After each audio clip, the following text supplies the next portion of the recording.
Ang kwento ni Tomby.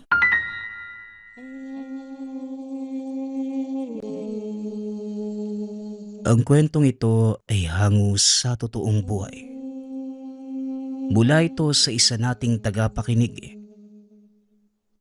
Karanasan ito ni Cinco. Taong 1973. Probinsya ng Samar. Isa sa daan-daang katutubong pangkat ng Pilipinas, ang mga negrito na meron pang ibang katawagan kagaya ng Ita, Agta, Mamanwa at marami pang iba na naninirahan sa iba't ibang dako ng bansa.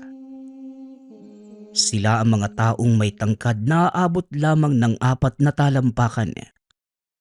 May itim ang balat, pango ang ilong, makakapal ang mga labi, kulot na kulot ang mga buhok, at tanging kasuotan lamang ay tapis para sa mga kababaihan at bahag naman para sa mga kalalakihan. Nakatira ang mga ito sa lugar kung saan pwedeng mapagkunan ng pang-araw-araw na pagkain. Katulad ng bundok na pwedeng mangaso, makakuha ng halaman at bungang kahoy, habang ang iba naman malapit sa ilog para makapangisda.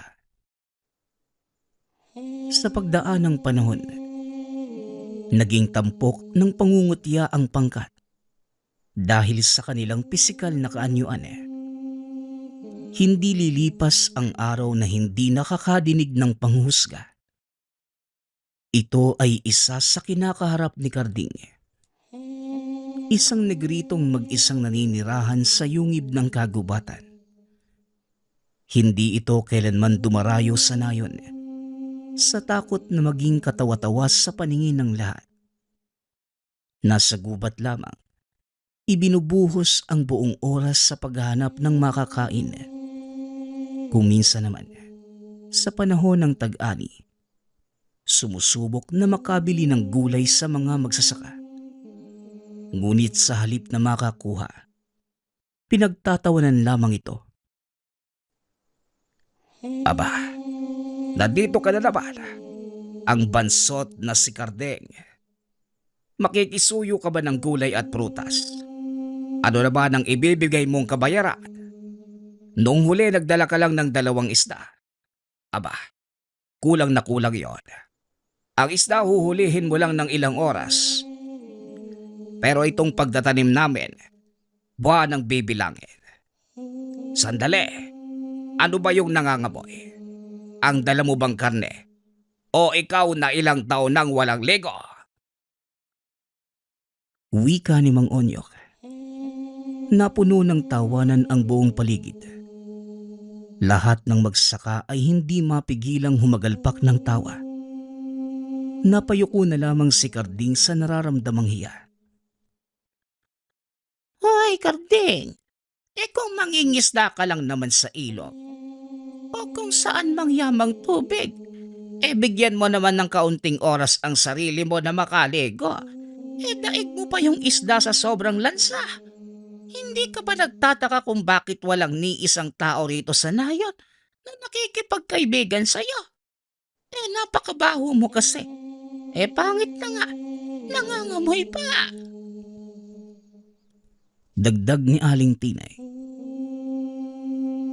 Kung ako sa'yo, huwag ka nang bumalik dito. Pagtatawanan ka lang namin. Paano ba naman? Hindi ka nga payaso pero nakakatawa yung itsura mo. Pandak, pango pa yung ilong. Tapos sobrang itim. Minsan nga akala ko unggoy yung paparating. Ikaw lang pala. Dagdag naman ni Aling Asya. Lalong umingay ang paligid. Binalot ng katatawanan. Tahimik lamang si Karding. Naghihintay kung may magsasakang magbibigay ng kahit mangilan-ngilang piraso ng gulay o prutas. Ngunit lahat ng ito, nagsialisan dala ang mga naani. Napabuntong hininga na lamang ito. Hinatid ng tanaw ang mga magsasaka. Naupo sa lilim ng puno at saka tinitigan ang dalang karne. Paanang nahuling usa. Sa kabilang banda naman, hindi maiwasang magtanong ng binatang nakasaksi sa pangyayari. Ito si Cinco, pamangkin ni Mang Ubeng na isa ring magsasaka. Bagong dating lamang nito sa lugar mula sa probinsyang Kinalakhan. Uy Ninoy, ang lala pala ng mga tao rito sa inyo no. Grabe kung makahusga eh. Gusto lang naman makahingi ng pagkain ng lalaki. Kawawa naman siya. Nakaupo na lang sa tabi pagkatapos makatanggap ng panlalait. Wika ni Cinco sa pinsang si Ninoy. Kasalukuyang nagtatabas ng damo sa maliit na gulayan ng dalawa. Nasanay na lang ako sa ganyan. Wala namang bago eh. Pero tama din naman sila. Nakakatawa kaya yung itsura ni Carding. Hindi tuloy ako makapaniwala na merong ganyang tao rito sa mundo. Eh kung tayo pinagpala sa kagwapuhan, eh siya naman, pinagsaka ng kamalasan. Tugon ni Ninoy. Humagalpak pa ito ng tawa. Naihagis ni Cinco ang bitbit na gulok. Hindi naman natamaan dahil mabilis na nakailag si Ninoy. Hindi na lamang ito pinansin. Namitas ng iilang piraso ng talong at okra. Kumuha rin ng mangga at langka sa loob ng tahanan. Pagkatapos mailagay sa maliit na bilao. Dali-daling lumapit sa kinaroroonan ni Carding. Manong, meron po ako ditong iilang prutas. Pagtiyagaan nyo na lamang po. Kakaani lang kasi ng karamihan sa pananim namin eh. At naibenta na ni Tiyo sa bayan. Ito na lang po yung natira.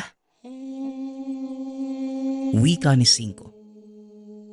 Dali-dali naman tumayo ang katutubo. Tinanggap ang bilao sabay abot ng karne bilang pambayad. Nagtaka naman si Cinco dahil walang ideya kung ano ang ibig sabihin nun. Hindi nakapagtanong dahil umalis kagad si Carding. Umuwi na lamang. Bit-bit ang karne habang naguguluhan. Mabuti. Nakayanan mong lumapit sa taong yun. Sobrang baho kaya nung katawan. Alam mo insan, pahamak yung kilos mong yan ha. Dahil sinimulan mo, paniguradong babalik si Carding para manghingi ulit. Ang bait mo kasi. Binigyan mo talaga. Sita ni Ninoy. Sa kanina binigay niya ako mas nagtataka eh. Para saan naman to? Bakit kailangan niyang magbigay ng ganito? Saang hayop ba to nagmula? Tanong ni Cinco. Kaninang usayan. Ganyan talaga si Carding. Kung gusto niya ng gulay at prutas o anumang produkto ng sakahan, nagdadala siya ng karne mula sa mga nahuling hayop bilang pambayad niya. Wala siyang pera kaya sa ganyang pamamaraan na lang. Ang tanong ko, ano ngayon ang gagawin mo sa karne na yan? Wika ni Ninoy. Napatitig si Cinco sa dalang karne. Sariwang-sariwa pa ito.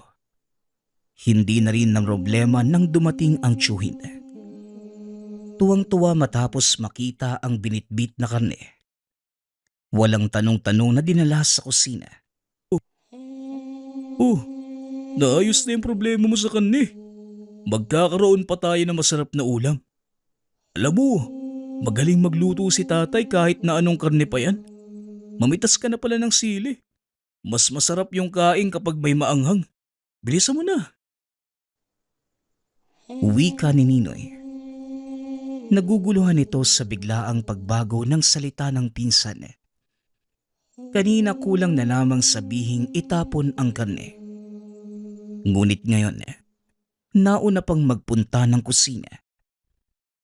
Habang nasa hapagkainan, hindi maiwasang magtanong muli ni Cinco. Sa puntong ito ang gustong marinig ay ang pananaw ng tiyuhin. Tiyo Ubeng, bakit parang naging katatawanan ng mga magsasaka si Karding? Tao rin naman po siya. Hindi po ba? Kung mga panglait parang mababang uri ng nilalang. 5. Ganito talaga sa lugar na ito. Naiintindihan kong naninibago ka. Pero sana naman wag mong isipin na manghimasok ka. At tupagin mo na lang kung ano ang atin. Walang pakialam kumbaga. Itong ginawa mo ngayon palalampasin ko. Kasi gusto ko ring makakain ng ibang putahe. Sa susunod hindi na ako makakapayag ha. Tugon ni Tiyo Ubeng. Ngunit ang sagot nito, mas bumuhay ng kuryosidad ni Cinco. Tiyo, hindi po ba mas nararapat na tumulong sa pamamagitan ng pagsita? Yinuyura ka na nila yung pagkatao ni Karding. Wala namang ginagawang masama yung tao sa kanila. 5. Iba ang lugar na ito kumpara sa probinsyang kinalakhan mo. Dito naging normal na lamang ang ganong tagpo. Hindi kami magtataka dahil ayun na nga ang normal na gawain. At para malaman mo, hindi makakaligtas sa pangungutya at panghusga ng tao ang katutubong kagaya ni Karding. Kaya nga sa gubat na lang siya nanirahan. Doon sa yungib kung saan tahimik. Pagtatawanan lamang sa oras na bababa rito para makahingi ng gulay at prutas. Wala namang panghusga magaganap kung nasa yungib na lamang siya. Wika ni Tiyo Ubeng. Di ang ibig niyong sabihin, Tiyo.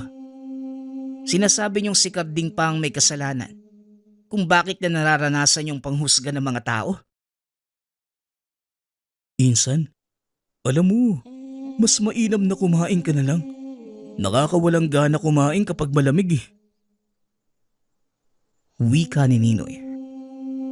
Hindi na sumagot pa si Tiyo Ubeng.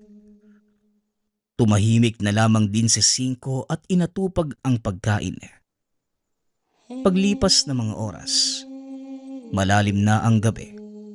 Ngunit dahil maliwanag ang bilog na buwan at hindi pa inaantok, napagpasyahan ni Cinco na tumambay muna sa bakuran. Siya lamang mag-isa dahil tulog na ang mga kasama sa tahanan. Sa mga unang sandali, kapayapaan lamang ng paligid ang meron. Ngunit nang sumunod pang mga minuto, napansin niya ang pag-alingasaw na matinding amoy. Binaliwala lamang ng una sa pag-aakalang lilipas din. Ngunit nang maramdaman ang kilabot na sinunda ng pag-angil, dali-daling pumasok ng tahanan si Cinco. Sumilip sa bintana upang malaman kung saan nagmula ang ingay. Hindi nagtagal. Nakita ang nilalang. Nasa tanang buhay ay unang beses pa lamang nakita. Gumapang ang malaaninong nilalang sa damuhan. Hindi maipaliwanag ni Cinco ang hatid nitong takot. Yung tipo na parang nasa likuran lamang gayong nasa labas naman ng nilalang. Sinundan niya ito ng tingin hanggang sa lumapit sa mga kabahayan. Malayo na, ngunit damang-dama pa rin niya ang kilabot. Ilang sandali pa, kumunot na lamang ang noo nang makita si Karding. May dala itong pana at palaso. Madaling makilala dahil sa maliit at pormahan na bahag lamang ang damit. Maingat itong pumesto at tinuon ng sandata sa direksyong titirahin. Nang makatansya, pinakawalan nito ang palaso. Ang kasunod na narinig ni Cinco ay ang paghiyaw ng nilalang. Ilang sandali pa, hinila ni Karding ang bangkay ng nilalang papunta sa kabundukan. Si Cinco na nakakita, hindi malaman kung ano ang iisipin. Kinabukasan nagulantang ang lahat nang makita ang mga bakas sa lupa. Nahawi ang mga damo dahil sa paghila ng nilalang kagabi. Walang nakakaalam sa nangyari maliban kay Cinco. Nag-uusap-usap ang mga tao. Kinakabahan nito na baka may magtanong at madulas ang sariling dila. Tinay, nagmula sa tahanan mo ang bakas. May dugo pa nga eh. Wala ka bang nakita kagabi? Hindi ka man lang nakarinig ng kaluskos. Ang himbing naman ang tulog mo kung gano'n. Tanong ni Mang Onyok. Aba, malay ko kung ano yung nangyari. Madali naman sana akong magising kung may ingay. Pero kagabi wala talaga eh. Kayo ba? Pagkalapit lang yung mga bahay natin. Wala pa kayong narinig? Tinay, baka naman may kalokohan kang ginagawa nang hindi namin nalalaman. Kung ano man yan, tigil-tigilan mo ha. Hindi nakakatuwa. Tingnan mo nga yung bakas na yan. Parang nagmula sa hindi ordinaryong nilalang. Bago yan, unahin muna natin ang bansot na negritong si Kardeng. Hoy, at saan ka na naman pupunta? Mangangaso ka na naman, ano? Doon ka sa malayo. Baka matipuhan mo ang mga alaga kong kambing. Yang hawak mong palaso. Baka sa sikmura mo tumagos. Doon ka na. Alis. Wika ni Mang Onyok nang makita si Karding. Kabababa lamang nito ng bundok. At kahit nasa kalayuan ay pinunakagad ng mapanghusgang magsasaka. Ay nako, anong hayop na naman kaya ang dadalhin ng taong yan? Kaya ang baho-baho. Kasi kung ano-ano yung kinakain, hindi na nga naliligo eh. O wag ka nang lumapit dito. Ayaw ka pa pero abot na dito yung amoy mo. Wika ni Aling Tinay. Oo nga naman. Ikain na ako sa oras na makalanghap na mabahong amoy. Sumisikip ang dibdib ko. Lumihis ka ng daan. Alis. Ang taong ito, pasaway eh. Perwisya talaga. Dagdag ni Aling Asya. Ang ibang magsasaka na nakikinig walang ibang ginawa kundi magtawanan. Si Karding sa kabilang banda, dali-daling bumalik ng bundok. Base sa galawan, mukhang may gusto sanang sabihin sa mga tao ngunit dahil sa masasamang pakikitungo, hindi na lamang ginawa. Napabuntong hininga si Cinco at saka pumasok ng tahanan. Sumunod naman kagad si Tio Obeng nang may mapansin sa kilos ng pamangkin. Cinco, hindi naman sa pangingailam pero may gusto ka bang sabihin? Sa galaw mo kasi, parang may nalalamang ka tungkol sa nangyari. Meron ba? Hatin-atin lang naman eh. Diretsahang tanong ni Tio Obeng. Nagulat si Cinco sa tanong ng tiyuhin. Muling kinabahan. Ngunit madali ring nakahanap ng irarason. Wala naman po. Paano ko malalaman tulog na ako sa mga oras na may nangyari? Sadya lang hindi maganda yung gising ko kaya para akong wala sa wisyo kumilos. Pasensya na po kung nagdulot pa ako ng kalituhan sa galaw ko Tugon ni Cinco. Ay ganun ba? Akala ko kung ano na Kasi kung meron ka mang nalalaman, mas mabuting sabihin mo para malaman ng lahat kung ano nga ba ang nangyari. Ayun na nga ang sabi nila. Parang mula sa ibang nilalang yung natagpo ang bakas. Kung ganon, may iba pa palang dapat bantayan. May aswang na nga paminsan-minsang nanggugulo. Dagdag pa ang bagong nilalang. O siya, maiwan na muna kita. Wika ni Tio Obeng. Sa puntong ito dumoble ang kaba ni Cinco. Dahil ang nakita kagabi, ang sinabi nitong aswang. Nakakarinig na ito kahit doon pa sa pinanggalingang probinsya. Hindi lang inaasahan na sa paglipat sa tahanan ng tiyuhin ay aktwal na makakakita. Magpahanggang sa mga sandaling yun, Sariwa pa din ang nararamdamang takot. Diyos ko, kagabi ko lang nakita pero ngayon, parang nasa harapan pa pero si Karding. Wika ni Cinco. Muling natahimik ang binata nang maalala ang ginawa ng katutubo kagabi.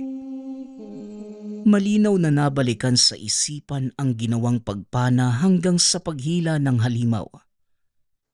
Hindi tuloy maiwasang maisip na alamin ang tunay nitong pagkatao. Nang magkaideya, palihim siyang kumilos. Nang hapong din yon, inabangan ni Cinco si Karding. Sa taniman lamang naglilibot. Tumingin sa mga pananim habang hinihintay na lumitaw ang matanda. Ngunit gumabi na lamang ay hindi ito nagparamdam. Narinig pa mula sa usapan ng mga magsasaka na binugbog ni Mang Onyok gawa ng pagdali ng alagang kambing. Inakala nitong ligaw kaya tinira gamit ang palaso. Nahuli ito sa akto at walang pagdadalawang isip na sinaktan. Oh, huwag mong sabihing pupuntahan mo si Karding. Naku, insan, ibang usapan na yan, ha? Parang nagpapalit yung kalooban mo sa katutubong yun. Cinco, kung may gusto kang pagtuunan ng pansin, ibang tao na lang. Huwag nang si Karding. Bigla na lang lumitaw yan dito sa lugar namin eh. Walang nakakaalam kung saan talaga galing. Siya nga rin yung pinaghihinalaang gumagawa ng kalokohan dito. Hindi lang sa pagnanakaw ng bungang kahoy o pagdali sa mga hayop. Nasangkot yung pangalan niyan sa patayang naganap ilang taon na yung nakakalipas. Wala mang matibay na ebidensya, pero may nakapagsabi. Yun din yung dahilan. Kaya hindi kailanman pinakitunguhan na maganda ng mga taga rito. Kahit nga si tatay nag-iingat. Paalala ni Ninoy. Naguguluhan si Cinco na mga sandaling yon. Mabuting tao ang tingin niya sa katutubo. Hindi man pinagpala sa kagandahang pisikal. Malakas ang kutob na may mabuting kalooban. Dahil dito, mas lalong kursunadang malaman ang katotohanan. Nang tulog na ang mga kasama sa tahanan, maingat itong lumabas. Siniguradong walang ibang makakakita sa binabalak na pag-alis. Walang lingon-lingon na pinuntahan ng kagubatan at hinanap ang yungib kung saan nakatira si Karding. Bago niya ito matunton, isang pag-angil ang nadinig. Hindi na makakilos sa kinatatayuan na mapagtantong ingay yon ng isang aswang. Sunod na napansin ay ang paglipad ng mga palaso na kung saan-saan tumatama. Kamuntikan pa itong madali kung hindi napansin. Walang ibang naisip kundi ang binatang katutubo. Dahil ito lamang ang nakitang gumagamit ng ganong klase ng sandata. Nagtago si Cinco. Ilang sandali pa nasaksihan ang habulang naganap sa pagitan ng halimaw at si Karding. Tumadaing ang nilalang. May tumagos na palaso sa katawan. Mahina na ito at humandusay pagdating sa unahan. Minabuti ni Cinco na manahimik habang pinapanood ang buong kaganapan. Lumuhod sa harapan ng nakabulagtang aswang ang binata at may sinabing mga kataga na hindi niya maintindihan. Umabot ng ilang sandali ang ginawa. Pagkatapos ay pasimpleng hinila ang bangkay. Dali-dali namang sumunod si Cinco. Nakarating sa isang yungib. Doon huminto si Karding. Tumingin pa ito sa paligid bago nagpatuloy sa gagawin. Inalis nito ang nakatambak na mga sanga at dahon sa lupa kung saan may nakatagong hukay. Inihulog doon ang katawan ng aswang. Pagkatapos, naglabas ng maliit na bote. Hinipan ang lamang likido at saka ibinuhos sa bangkay. Ilang sandali pa, Sinilaban nito. Habang sumisiklab ang malakas na apoy, nakaluhod sa gilid si Karding. Muling bumibigkas na mga kataga. Pakurap-kurap lamang si Cinco na nanonood sa hindi kalayuan. Sa puntong yon, mas natatakot ito sa binata kumpara sa tinugis nitong aswang. Hindi nagawang tapusin ang pagtingin sa kaganapan. Nagmamadali nang umalis sa lugar. Umuwi si Cinco na hindi mapalagay sa mga nakita. Kinabukasan, bumaba muli si Karding ng bundok upang makiusap ng iilang prutas. May dala itong karne, lamang loob. Matyagang naghihintay sa tabi kung meron bang magsasakang magbibigay. Samantala, tinitigan lamang ito ni Cinco. Sariwa pa rin sa alaala ang nasaksihang kaganapan. Magpasa hanggang ngayon dama pa rin ang takot. Oh, nandyan na pala yung paborito mong negrito eh. Hindi mo ba lalapitan para bigyan ng gulay o prutas? Kahapon lang. Alalang-alala ka sa kanya tapos ngayon. Bakit parang natatakot ka na? Nanginginig ka pa oh. Wika ni Ninoy nang makita ang kinikilos ng pinsan. Hindi naman sa ganon, insan. Napaisip lang ako sa sinabi mo at ni Tiyo Obeng. Siguro, tama nga kayo na wag na lang pansinin si Karding. Di naman natin alam kung ano talaga siya eh. At saang lugar nagmula bago nakarating dito. Aba, nalunok mo siguro yung buto ng ampalaya kanina habang naghihiwa no? Bigla ba namang nagbago yung pagtingin mo kay Karding? Kulang na lang kasi. Kupkupin mo ito tapos inaayawan mo na ngayon. Mabuti na rin yung ganun para hindi ka na madamay sa panlalait ng taga rito. Kung kakaibiganin mo yan, paniguradong pagdidiskitahan ka rin. Wika ni Ninoy. Napabuntong hininga ang binata. Ngunit ang sinabi ng pinsan, hindi ito ang rason kung bakit piniling wag ng mangelam sa katutubo. Mas matimbang na dahilan ang nasaksihan sa nagdaang gabi. Natatakot sa posibleng mangyari kung mapapalapit dito. Maaalala lang ang binigkas na kataga. Kahit hindi naman naiintindihan, pakiramdam niya ay nagdudulot ng kasamaan ang sino mang matatamaan. Sa paglipas ng mga araw, wala pa rin nagbago sa takbo ng kaganapan. Katawa-tawa pa rin sa paningin ng lahat si Karding. Kung minsan pa ay nabubugbog dahil sa nagpupumilit makakuha ng gulay. Ngunit hindi ito gumagante. Hinahayaan lamang ang mga tao na saktan siya. Babaluktot lamang sa isang tabi. Tatanggapin ang anumang pamimisikal kapalit ang isang bunga o prutas. Nang tumagal, hindi na nakayanan ni Cinco ang pagmamaliit na mga kapitbahay sa katutubong negrito. Kaya't palihim na dumalaw sa yungib para magdala ng kaunting pagkain. Ginagawa niya sa mga oras na walang makakakita kahit si Karding. Hanggang sa isang gabi, nagulantang ang lahat ng may mapangahas na aswang na sumalakay sa lugar. Bagong silang na sanggol ng kapitbahay ang punteriya. Kahit marami ng taong tumataboy, hindi pa rin umaalis. Layon talagang makuha ang bata. Samantala, habang nagkakagulo na't lahat-lahat, namataan ni Cinco si Karding sa hindi kalayuan. Nagtatago sa mayayabong na halaman. Dala nito ang pana at palaso at may kung anong sinasambit. Kinilabutan si Cinco ngunit nang mapansin nanghihina ang aswang. Naunawaan nito ang kilos ng binatang katutubo. Ilang sandali pa, dahan-dahang umalis ang nilalang. Nagpunta sa kagubatan na siya namang sinunda ni Karding. Nang makatsyempo si Cinco, dali-daling sumunod sa kakawiyan. Naligaw pa pagdating sa loob ng gubat. Hindi na makita kung saan nagpunta si Karding. Babalik na lang sana dahil kinikilabutan sa kadilimang bumabalot sa paligid.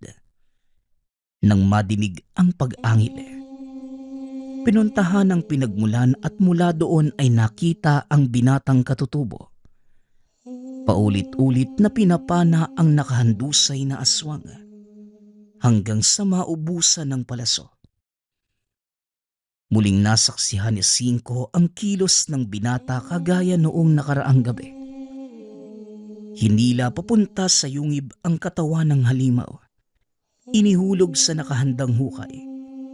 Binuhusan ng likido. Bumigkas na mga kataga pagkatapos silaban. Tahimik lamang itong nanonood sa hindi kalayuan. Naguguluhan sa mga nangyayari. Hindi malaman kung ito ba ay isang ritual o ano. Makaraan lamang ang ilang sandali. Nakita niyang pumasok ng yungib si Karding. Naghintay ito kung kailan lalabas. Ngunit laking gulat ng paggalingon ay nasa harapan na niya ito. Sandali, hindi po ba pumasok kayo ng kuweba? Paano nandiyan na po kayo kagad? Hindi ka naman lumabas ulit ah. Tanong ni Cinco. May daanan sa kabila. Ano bang ginagawa ng katulad mo rito sa gubat? Hindi ka ba natatakot sa mga nilalang na nandito? Hindi ka ba natatakot sa akin? Tanong ng katutubo. Napahugot ng hininga si Cinco sa kaba.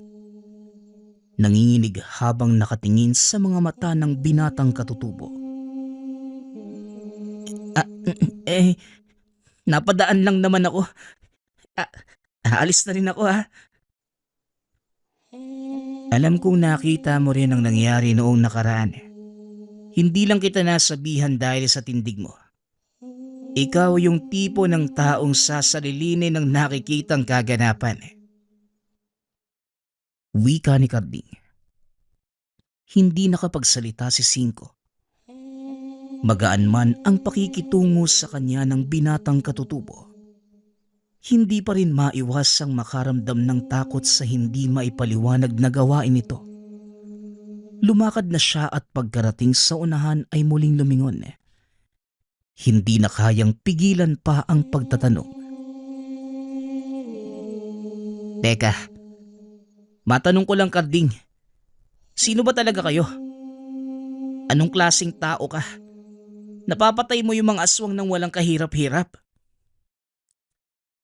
Tanong ni Cinco. Mas mabuti nang wala kang alam bata. Umuwi ka na. Matipid na tugon ni Karding. Nginitian lamang si Cinco at tumalikod. Hanggang sa lumipas ang ilang linggo, hindi na nakita ng taga-nayon si Karding. Ilang beses nang nagpunta si Cinco sa yungib para sana magdala ng prutas ngunit wala ng tao roon. Ang sabi ng mga nakakita, umalis na ang binatang katutubo. Ayon din sa sabi-sabi, hahanap na ito ng bagong tirahan. Mas mainam yung ganon para naman makapagpahinga si Karding sa mga husga ng taga rito. Kahit inaayawan ko yung taong yon, kahit papano naaawa rin ako. Naging pulutan sa araw-araw na usapan Wika ni Tio Obeng. Sa kabilang banda naman, nahati ang damdamin ni Cinco. May bahaging nalulungkot sa biglaang pagkawala ng katutubo. May bahagi namang natuwa kagaya ng tiyuhin. Ipinagdarasal na lamang na kung saang dako man makarating si Karding, mapabubuti ang kalagayan. Sitwasyon na malayong malayo sa mapait na karanasan ng lugar. Ngunit palaisipan pa rin kay Cinco ang tungkol sa tunay na pagkatao nito, lalo na sa hindi maipaliwanag na kilos ni Karding pagdating sa pagpuksa ng aswang. Wala itong kaide-ideya. Ngunit magpasa hanggang ngayon, naaalala pa rin niya ang katutubong negrito na manunugis. Ang susunod nating kwento ay mula sa isa nating tagapakinig. Karanasan ito ni Aya. Walang eksaktong taon. Probinsya ng Capiz. Nakapagtapos ng kolehiyo si Aya bilang isang nurse. Paluwas na sana upang magtrabaho sa syudad nang biglang atakihin sa puso ang ama at tuluyang namatay. Nag-iisang anak lamang si Aya at matagal nang yumao ang ina. Dahil sa pagkamatay ng ama, naiwan kay Aya ang mga ari-arian. Kasama na rin ang negosyong punerarya. Bagamat naudlot ang mga planong makapagtrabaho sa syudad at tuparin ang pangarap na maging nurse, napagtanto ng dalaga na mas importanteng mapangalagaan ang naiwan ng ama dahil ito lamang ang alaalang natira sa kanya. Sa tulong ni Mang Digong, isang tapat na tagatulong ng ama noong nabubuhay pa ito, tinuruan niya si Aya kung ano at paano ginagawa ang mga gawain sa punerarya. Makalipas ang isang buwan, tuluyan ang natutunan ni Aya kung paano ihanda ang bangkay at ayusin ito hanggang sa huling pagkakita ng mga kamag-anak ng yumao. Lumipas ang panahon. Tuluyan na itong naging bihasa sa trabaho. Marami siyang natuklasang istorya ng bawat bangkay na maaasikaso nila. Merong mga trahedya. Damang-dama ang sakit ng naiwang pamilya. Ngunit ang mas nakakalungkot para kay Aya, ang mga bangkay na walang pamilya na umaasikaso sa kanila. Naalala niya ang sarili dahil wala na itong mga kapatid o pamilyang malapit sa kanya. Baka kapag oras na niya, wala ring mag-aasikaso o malulungkot sa kanyang paglisan. Doon niya napagtanto na mag-isa na lamang pala siya sa buhay. Iha, abay, ano ba yung iniisip mo? Parang nawawala ka na sa sarili mo ha? Kailangan na nating matapos ang bangkay na ito.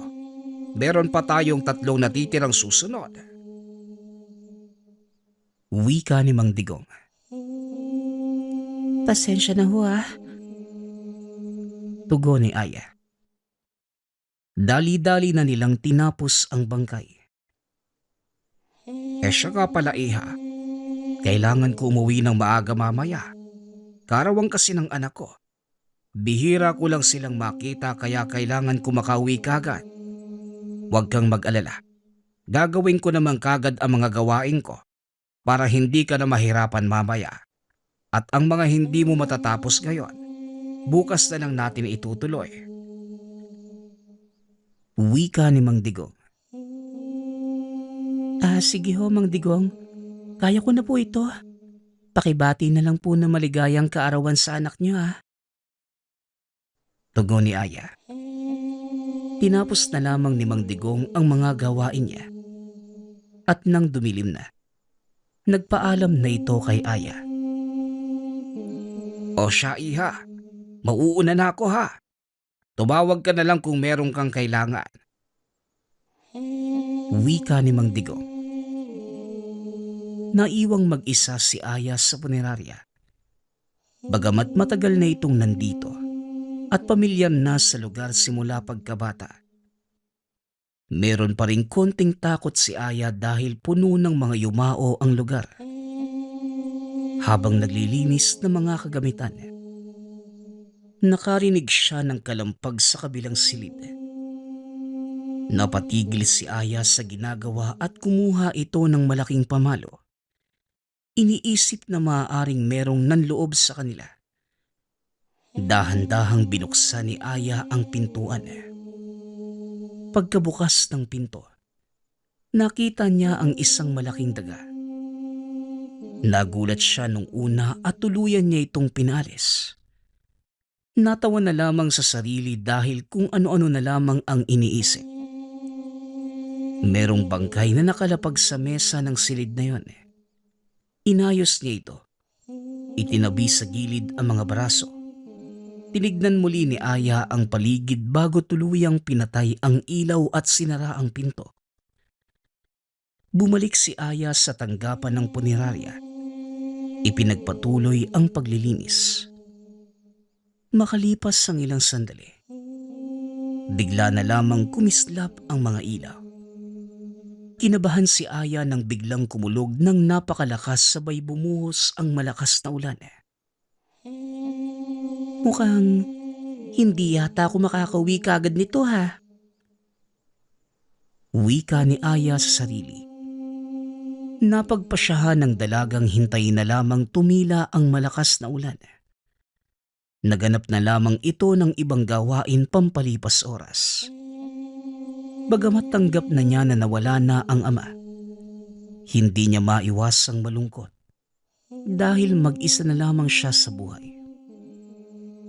Paminsan-minsan, napapaniginipan niya ang ama na sinasabi nito na kahit hindi na sila magkasama sa pisikal na mundo, binabantayan pa rin siya nito. Naglinis na lamang ng mga kagamitan. Ayaw niyang alalahanin masyado ang ama dahil malulungkot lamang siya. Naayos na din niya ang mga muebles at nakapaglampaso na rin ng sahig. Ang natitirang gawain na lamang ay ang pagtapos sa pagsasaayos ng mga bangkay. Ngunit hindi kaya ni Aya na asikasuhin ang patay hanggat wala si Mang Digong. Dahil bukod sa natatakot siyang magkamali at masira ang bangkay, natatakot rin ito sa ideyang mag-isa lamang siya kasama ang patay. Hindi pa rin tumitila ang malakas na ulan. Paminsan-minsan ay meron pa ring malalakas na kulog. Napag-isipan niyang asikasuhin na ang patay. Napagtanto niyang hindi habang buhay ay makakatulong niya si Mang Digong. Dahil matanda na rin ito at malapit na ring magretiro, mabuti nang sanayin na niya ang sarili na gawin ang mga gawaing mag-isa. Meron pang 3 natitirang bangkay sa morgue ng punerarya. Napag-isipan niyang asikasuhin muna ang isa na nasa lamesa kanina. Pumasok na ito sa silid at naroon pa rin ang bangkay. Ngunit napatigil ang dalaga nang mapansin niya ang isang kamay nito. Nakalaylay sa dulo ng mesa. Wala namang tao sa lugar at imposible namang gumalaw ang bangkay. Sarado din ang mga bintana, kaya imposibleng ginalaw ito ng hangin. Para hindi matakot, inisip na lamang niyang normal lamang itong pangyayari at hindi niya kailangang mabahala. Hinanda na niya ang mga kagamitan upang ihanda ang bangkay. Napaka-importanteng maayos ang paggagawa niya upang mapanatili ang ilusyon na natutulog lamang ang katawan.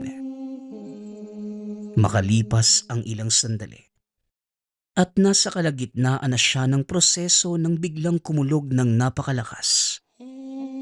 Biglang nagsipatayan ang mga ilaw.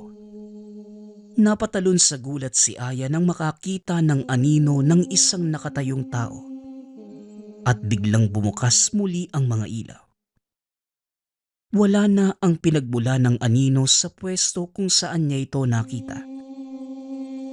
Kaya naisip na lamang na lahat yon ay imahinasyon at tinatakot lamang niya ang sarili.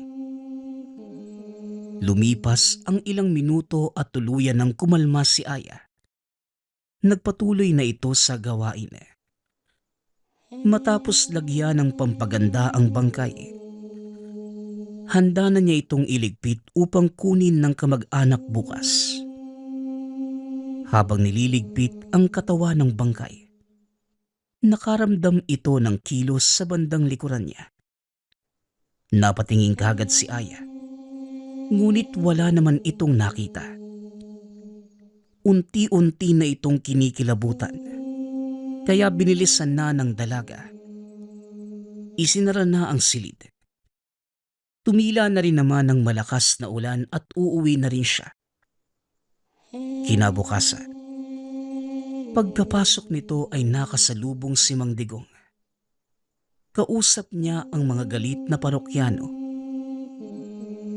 Iha, nasan ba ang bangkay na nasa mesa kagabi? Kanina pa hinahanap ng pamilya yun eh. Nagagalit na sila. Tanong ni Mang Digong. Inayos ko na ho yun, Mang Digong. Inilagay ko na po yun sa morgue. Nakaayos na yun pwede nang kunin ng kamag-anak. Tugon ni Aya. Kaya naman guminhawa ang kalooban ni Mang Digong. Pagkarating sa morgue, kinabahan si Aya nang hindi niya makita ang bangkay sa pinaglagyan nito kagabi. Ang tanging naroon na lamang ay katawan ng puno ng saging. Imposible. Ako mismo yung naglagay ng bangkay dito, Mang Digong. Wika ni Aya. Kitang-kita naman natin, Iha, na wala na dito yung bangkay. Naku ka talagang bata ka. Galit na yung mga kamag-anak nito. Tugon ni Mang Digong. Naku, Mang Digong, paano po ito? Sinisigurado ko po sa inyong inasikaso ko yung bangkay at nilagay ko ho rito. Kilala niyo naman po ko, Mang Digong. Kahit kailan ho hindi ako nagsisinungaling. Alam ko naman yun, Iha. Alam kong kahit kailan hindi ka nagsinungaling o hindi ginawa ng maayos ang trabaho mo. Naniniwala ako sa'yo. O siya, wag ka mag-alala. Gagawin ko ito ng paraan. Wika ni Mang Digong. Kumuha ito ng lagaya na merong abo. Kinausap na matanda ang mga kamag-anak. Nagsinungaling ito. At sinabing ipinakremate daw nila ito kaya yon ang binigay niya. Nagtalo pa sila Digong at kamag-anak. Ngunit kalaunan, umuwi na lamang ang kaanak ng bangkay. Iha, sa susunod ha, huwag ka na gumawa mag-isa. Kailangan merong magbantay sa mga bangkay. Baka kasi, balbal pala ang kumuha nun. Wika ni Mang Digong. Balbal? Ano naman ho yun, Mang Digong? Tanong ni Aya. Ang balbal ay mga nilalang na kumakain ng patay, Iha. Ayon sa mga kwento, matapos nitong kunin ang bangkay, pinapalitan niya ito ng ibang bagay at gamit ang mahika nito. Ang makikita ng mga tao ay bangkay ng yumao. Ngunit ilusyon lamang yon. Malalaman ninyong nakaalis na ang balbal kapag nakita nyo na ang tunay na anyo ng bangkay.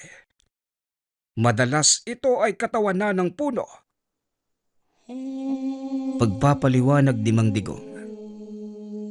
Bagamat kailanman ay hindi nakita ni Aya ang anyo ng balbal, meron pa ring mga pangyayari kung saan merong bangkay pa ring nawawala.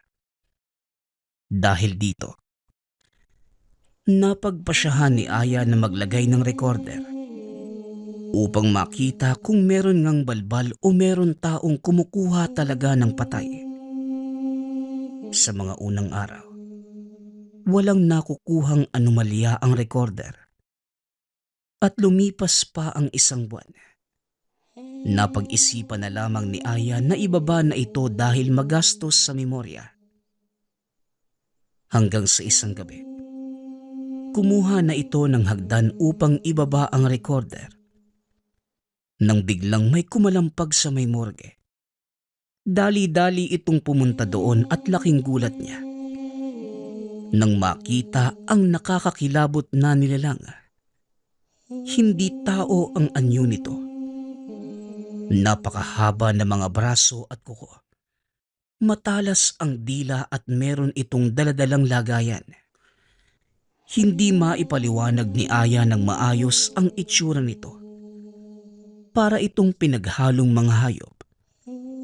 Napatakip rin sa ilong sa sobrang sangsang ng amoy. Kagad sumigaw si Aya ng napakalakas. Dali-dali namang tumakbo si Mang Digong. Umalis kagad ang nilalang bago nito tuluyang makuha ang bangkay. Gulat at takot si Aya sa nakita.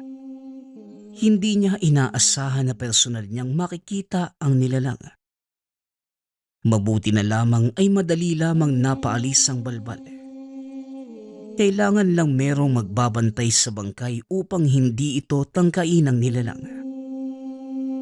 Simula ng araw na yon, kumuha sila ng gwardya para sa morgue. Noon iniisip ni Aya na ang mga yumao ang magbabantay sa naiwan nilang mahal sa buhay. Bagamat tayo, binabantayan ng mga patay. Ang patay din pala ay may kailangan ng tagabantay. Nagpapasalamat nga pala ako sa lahat ng sumusuporta sa ating channel. Nawa ay patuloy niyong suportahan at pakinggan ang ating mga kwento. Hanggang sa muling pakikinig. Paalam.